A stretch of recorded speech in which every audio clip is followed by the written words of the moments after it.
KPBS On Demand is supported by Fleet Science Center's newest exhibit, Survival of the Slowest. See firsthand how nature's smallest, slowest, and weakest creatures can not only survive, but thrive in the wild. Open May 24th through September 1st. Learn more at fleetscience.org.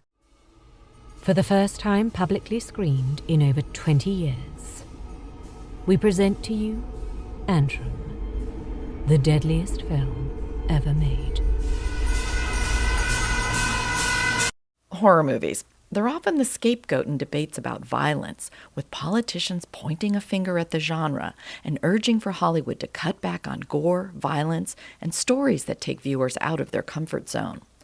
But perhaps horror movies are less the cause of real-world violence and more a means by which we react to the world and filter our anxieties and fears through art, or use art as a means of expressing the anger and violence towards things we can't control.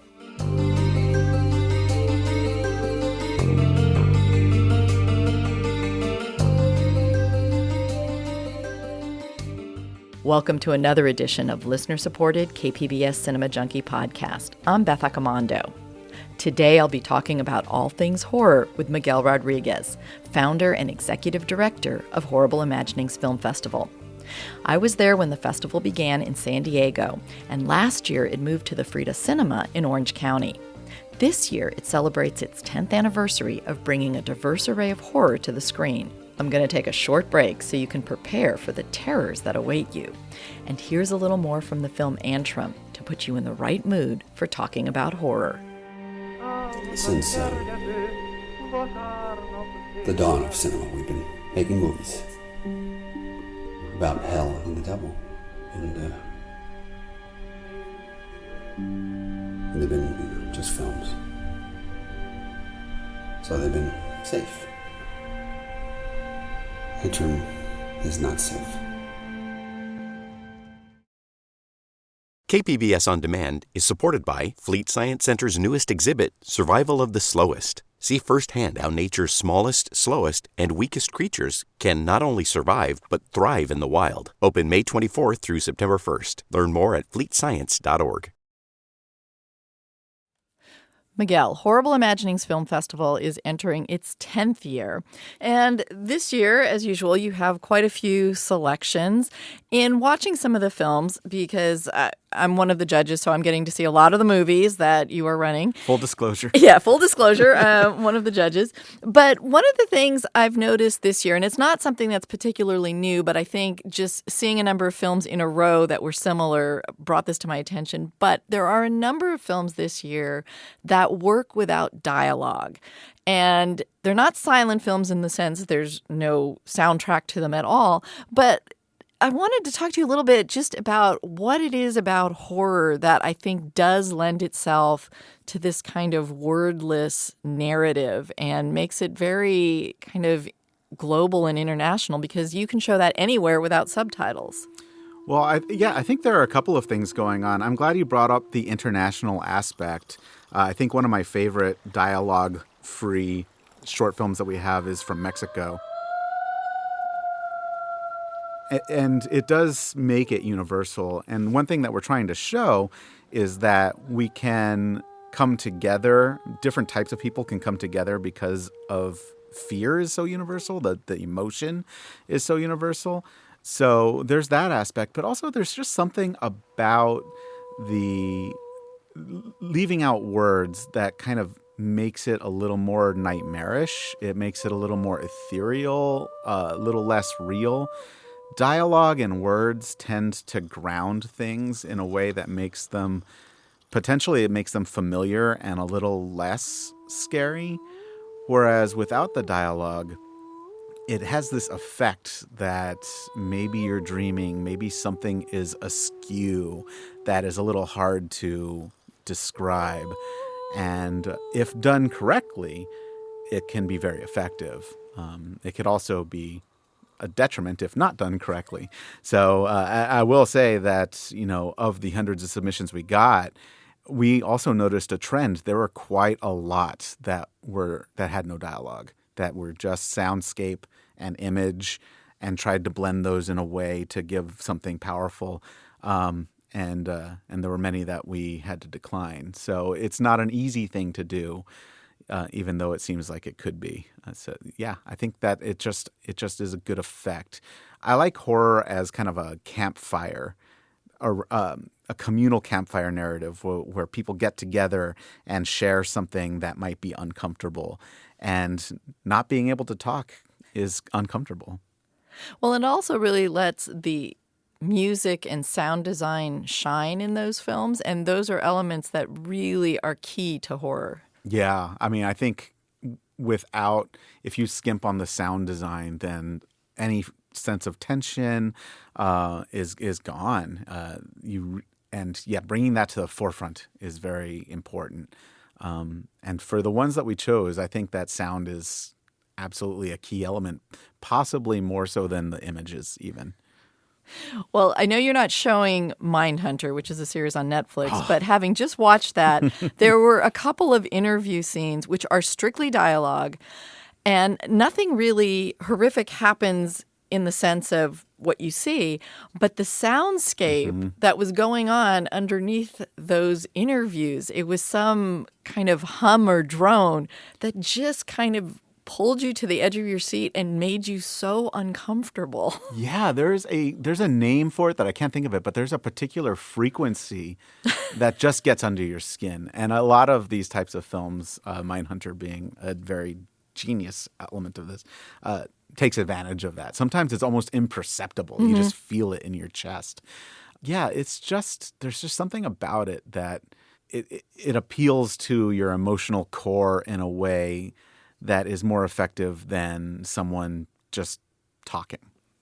Well, and the other thing from the filmmaking point of view, too, is that these filmmakers who are able to do these word-free films are smart enough to realize you can shoot a lot cheaper when you're not shooting sync sound, and it's a lot cheaper to distribute your films to foreign outlets because you don't have to subtitle them. So it seems like there's a smartness behind the camera. That's actually a great point that I wasn't thinking of, because I just keep thinking of, wow, this really shows that we can avoid exposition altogether. This really shows that we are taking advantage of what is a visual medium and playing to its strengths rather than just info dumping with a lot of words. But yeah, that's a whole other aspect that I hadn't even thought of. Having been in the student filmmaking realm for quite a while, anything that can save you money yes. it comes immediately to mind. I don't need an SRT for a movie that has no word, or subtitles for a movie that has no words. Now, we talked about these films that are wordless, but there was one film I saw that really jumped out for me that is very scripted, and it reminds me a little bit of one of the animated shorts you had last year, which had this kind of Edgar Allan Poe quality. I think it was Winston. It was the film where it had this driving narrative where the language just kind of pounded out the beat that was making you tense. But this year, How to Be Alone. Oh, yeah. Had a great script of someone who's just trying to spend some time by themselves and letting their imaginations kind of go crazy. It's not so bad. Just follow the steps. Don't slip into old habits. Stick to the plan. The truth is, it doesn't matter. You've always been alone. You always will be. When you get down to it, the only real rule is survival.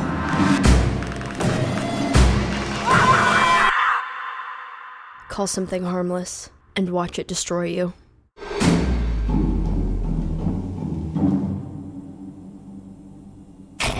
So I'm glad that you compared How to Be Alone to Winston from last year, because the words in both of those are not really like dialogue or traditional. They're more poetry. Yeah. So if we talk about the visual medium, this is picture with words, right? It's really, the words are used to describe an emotion or to instill an emotion rather than tell a kind of more traditional type story.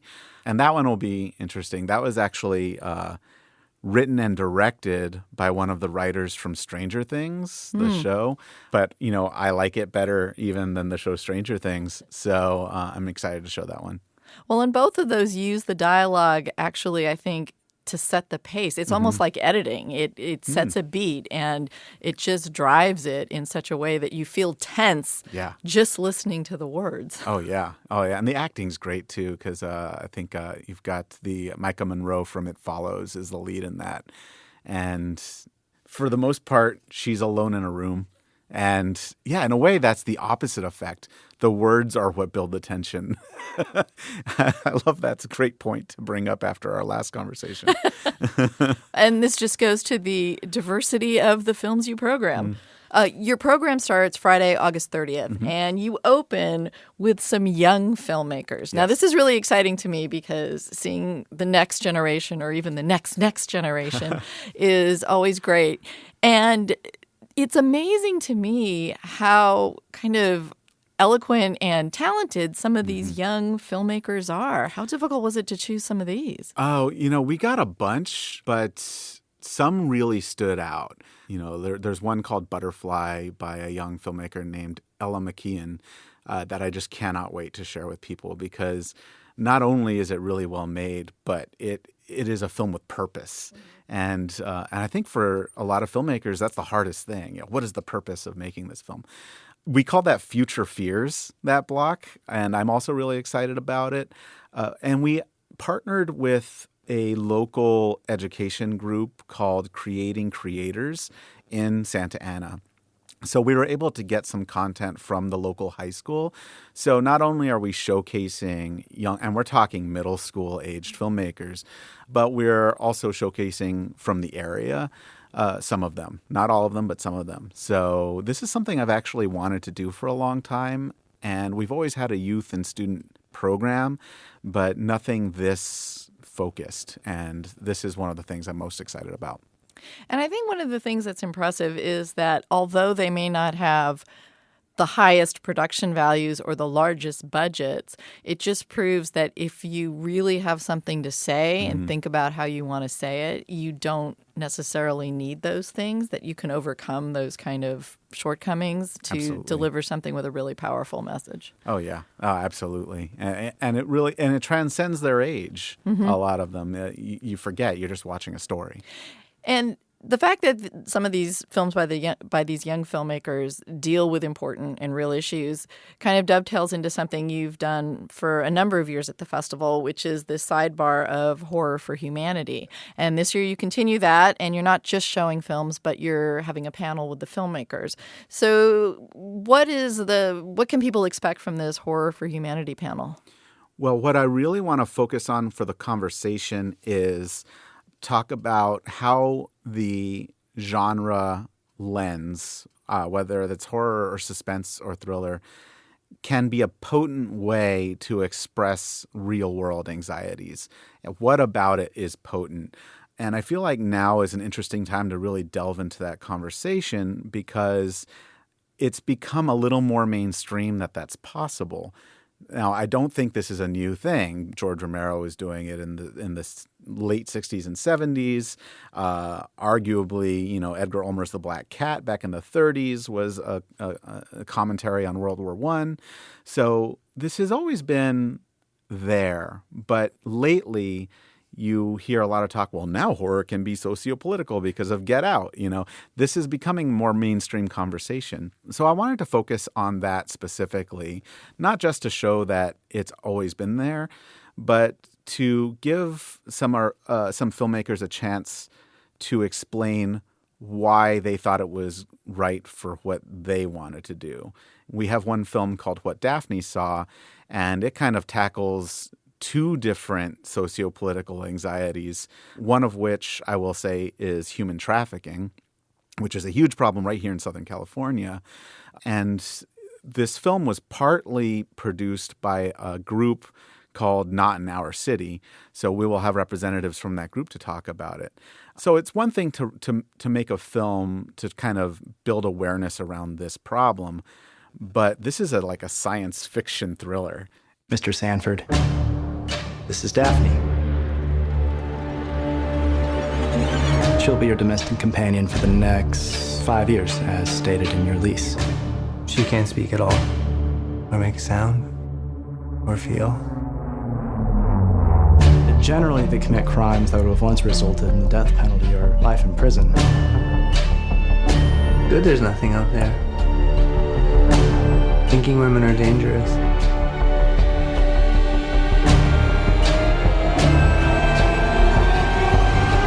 I don't know what it is you did, but I bet it was pretty serious. Who are you, Daphne?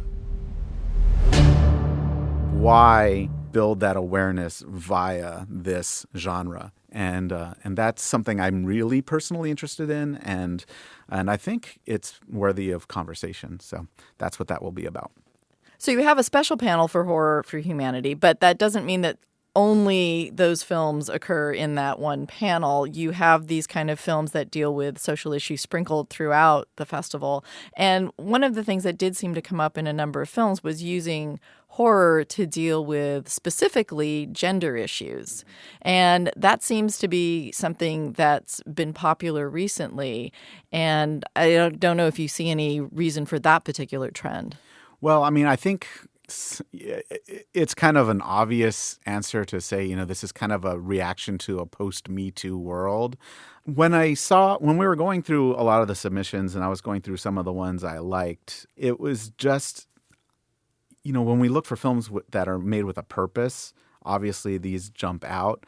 And I just think that whole movement and the action or lack thereof that has happened since then has really galvanized people to want to tell these stories. So there's definitely that trend. And it's not just happening at our kind of art house film festival level. You have films like Caroline Fargo's Revenge that came out, for example, that's gained a lot of traction that fits that mold as well. So I definitely think that there is a movement in the film world for these types of films, particularly not just the gender identity films or the kind of anxieties that come from gender roles, but also how we define gender anyway, and that who is behind the camera and who's being represented. These questions are all being asked, and I think this year there was just a lot of those types of films submitted. So it was not only that we're looking for these types of films, but also just in terms of sheer numbers, there were just a lot to choose from. There were just a lot of them. So, we have a whole block called Shock to the System, which in a way is kind of a socio-political theme. But I'm thinking of it more of the anxiety and the fear is based in something that is not easily identified. So, classically you could have like Jason Voorhees, that's a huge killer with a machete. That is an easily identifiable fear. It's an easily identifiable threat. But if the threat is domestic violence and what causes that is a little bit more ingrained in our cultural surface. It's a little more harder to peg, and so that's what those films are really focused on. And yeah, some of them are definitely about gender inequality, abusive relationships. There's one film called Lovers that we're world premiering, and it's all about not just abusive relationship, but more interestingly to me, why someone chooses to stay in an abusive relationship. I find that really interesting. I find it really more personal.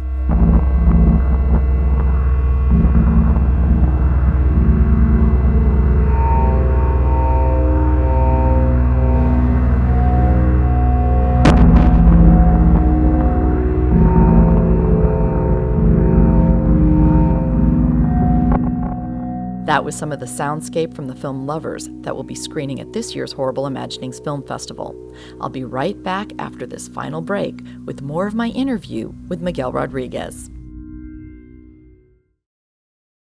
KPBS On Demand is supported by Fleet Science Center's newest exhibit, Survival of the Slowest. See firsthand how nature's smallest, slowest, and weakest creatures can not only survive, but thrive in the wild. Open May 24th through September 1st. Learn more at fleetscience.org.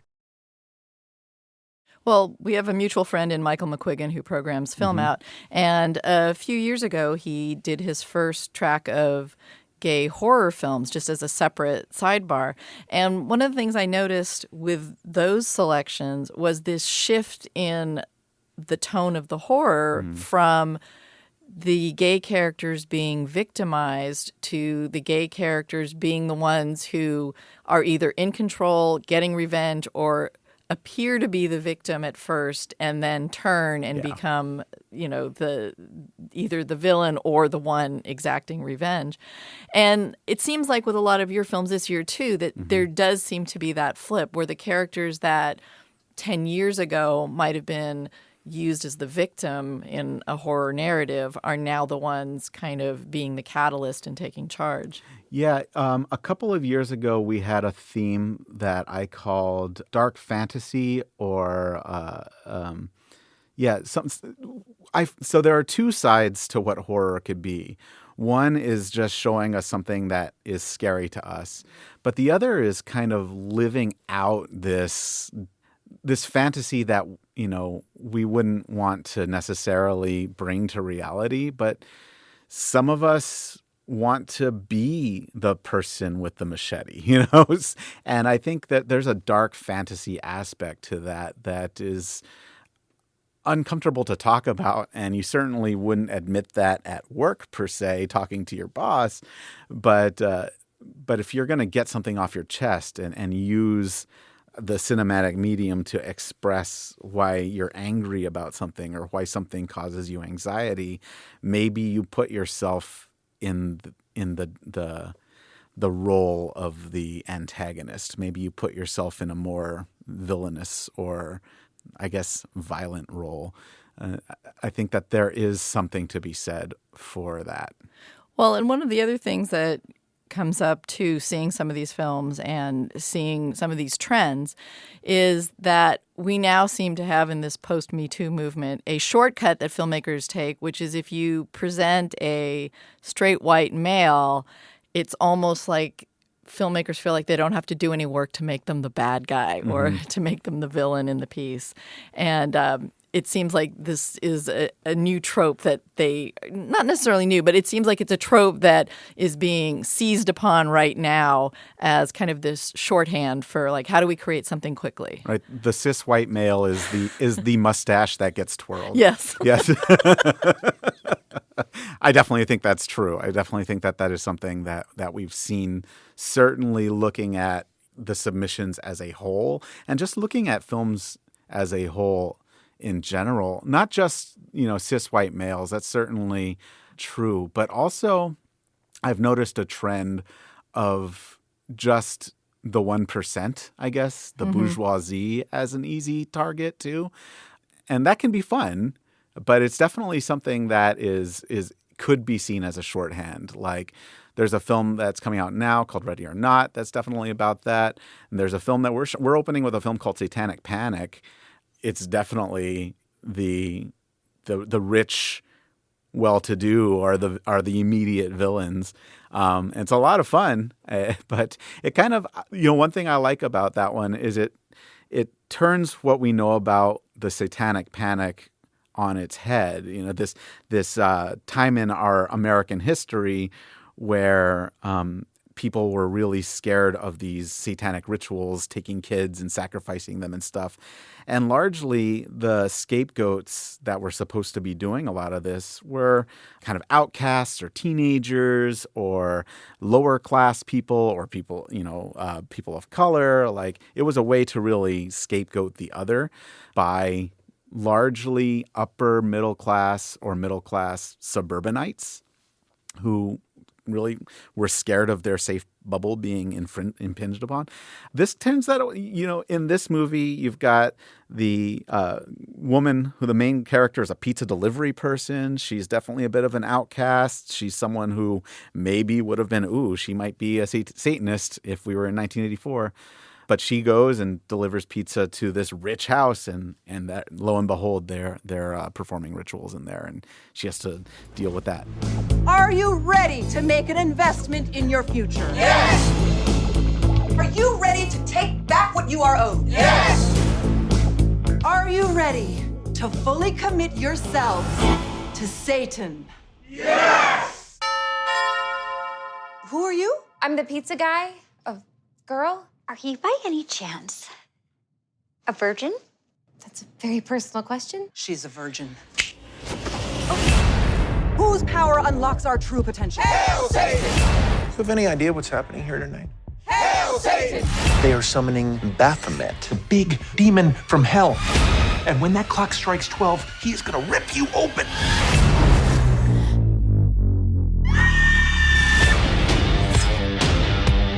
Where's my virgin? I don't know what's happening. My mom and her butt buddies are booty calling Baphomet. Hail Satan! And they're not going to stop until you're strapped to a barbed wire altar. That's bonkers. Any idea why the rich stay rich and you stay screwed? Better health care. Hail Satan! They are stronger than us. A virgin, no sacrifice. Let me protect you. Oh, who are you people? Death to the weak, wealth to the strong. Hail Satan! This finding this who is the villain right now, what's in the zeitgeist right now, is interesting, particularly in a post-Me Too movement and these questions of LGBTQIA rights and what's happening at the border. It's creating villains in a way that could be shorthand. It's like, oh, who's the villain at the border? It's the white guy. Who's the villain with LGBTQ? It's the people with the tiki torches in Charlottesville. If you look like them, then yeah, we don't have to give you a character. You're already someone who is the villain. And filmmakers can do that, but do it with some interest. You mentioned What Daphne Saw is one of the films you're screening, and the villainous character is a white male, but they give him some shadings that make him much more interesting and less predictable than if they had just done kind of the cardboard cutout stereotype. And I think what's interesting, too, is when the true nature of what is horrific in that one is revealed, the fact that he isn't just your mustache twirler, that he has character and he has some depth to him, is much worse. It's much more stomach-churning because they've taken the time to show him at vulnerable moments. And I think that What Daphne Saw is something that other people could learn from. And I just recently spoke to the organizers from the San Diego Underground Film Festival here in San Diego. And like them, you also have some live performance. Yes. And it seems like festivals are, always trying to find ways to kind of engage their audience in new ways or to, create something more interactive or immersive. So you have a ballet component this year. I'm so excited. It's funny because this is not the first time we've had ballet. I like ballet, and I like it in a horror context because being a ballet dancer means you're doing horrible things to your body and things that seem unnatural. And traditionally, they are unnaturally beautiful. They're, the grace that is on display is something that we look at as divine. But what we have is a troupe doing a zombie ballet. So it's taking something unnatural to present something darkly unnatural, with a little tongue in cheek, but I'm really excited. Lee Pertil Ballet Company is the ballet company that is going to be performing. We're going to have 3 different performances on Friday, the 30th. And it's just another way to show how this genre is something that I think it's like Halloween. We all get excited about Halloween and getting a little bit scared and showing dark things. And this is just another way to just have that. Part of our mission is to show horror in a variety of art. And this is trying to adhere to that mission. All right. Well, I want to thank you very much for talking about Horrible Imaginings. Thank you for inviting me on. It's always a pleasure.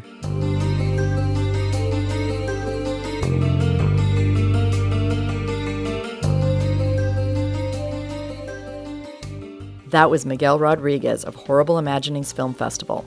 The festival celebrates its 10th anniversary over Labor Day weekend at the Frida Cinema. Cinema Junkie comes out every other Friday. If you enjoy the show, please tell a friend. Till our next Film Fix, I'm Beth Accomando, your resident Cinema Junkie.